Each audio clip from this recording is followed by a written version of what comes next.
We're here at the 35th District and Northwest Detectives, and after arresting one suspect and questioning another, police are still looking for the third suspect who they believe might have carried the gun in the Delaware Valley Charter High School shooting. Usually around this time of year, you're prepared to go outside with your hat, scarf, and gloves. But on a day like this, it's another story. A simple walk home turns into a nightmare as an innocent teen is shot and killed. Another victim, a 19-year-old male, is shot twice and now fighting for his life. This all unfolding outside Einstein Medical Center. Police say a gunman opened fire during a fight amongst teenagers, and now the search is on for a killer. Police arrest the man wanted for indecent exposure, stalking, and harassment. His crimes have deemed the suspect to be known as the Swiss cheese pervert. Reading from electronic devices is very popular these days, but is a hard copy better for your eyesight? New developments in the manhunt for Eric Freeman, the suspect wanted for ambushing Pennsylvania state troopers in Blooming Grove. Investigators found Serbian cigarettes, soiled diapers, and a Jeep, which they believe Freeman used as a getaway car from the shooting. I hope you didn't put away that winter gear just yet. We're expecting a second Arctic blast. And this time, I'll tell you what local businesses are doing to prepare for that winter chill. To many, this may look like your average playground, but what makes it unique only lies a foot underneath its surface. Swings, slides, and graves? That's right. When you're playing at Wacago Playground, you're possibly walking over 3,000 dead bodies. Archaeologists found what they believe to be African-American graves just a foot under the ground.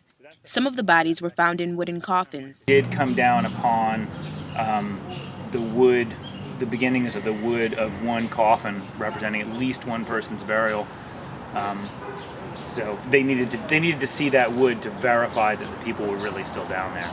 Plans to redesign the playground stopped when the city found out there was a surprise down under. Local historian Terry Buckaloo told city officials graves from the 1800s were still below the playground. So why are they there and not in a city cemetery?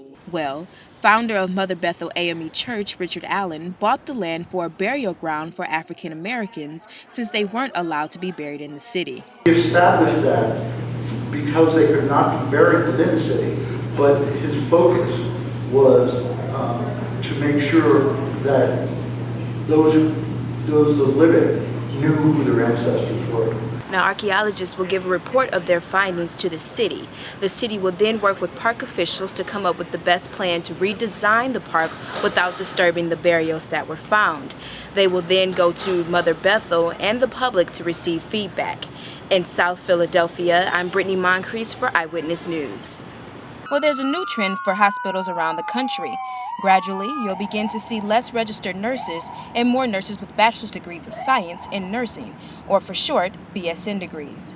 Local hospitals like Mercy Fitzgerald Hospital and Einstein Healthcare Network are already putting the trend in effect.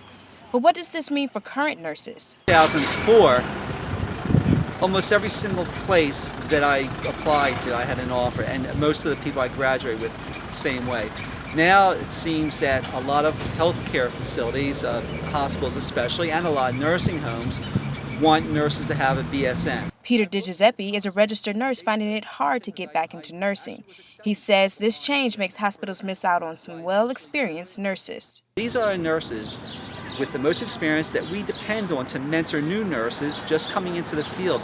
We can't afford to lose these nurses. Now, some hospitals are offering programs to help registered nurses get their bachelor's in 10 years, but this comes at a price. You have nurses that have mortgages, have kids in college. It does present an issue there, a financial burden. So does the type of nursing degree really matter to the public? John Hannigan has a relative in the hospital. He says not all nurses should have BSN degrees, but more BSN nurses should care for sicker patients. A few nurses with a bachelor's degree taking care of the sicker patients or patients with more involved prognoses would be beneficial. BSN programs have more coursework than programs for registered nurses, but all nurses take the same required tests to practice. For Eyewitness News, I'm Brittani Moncrease.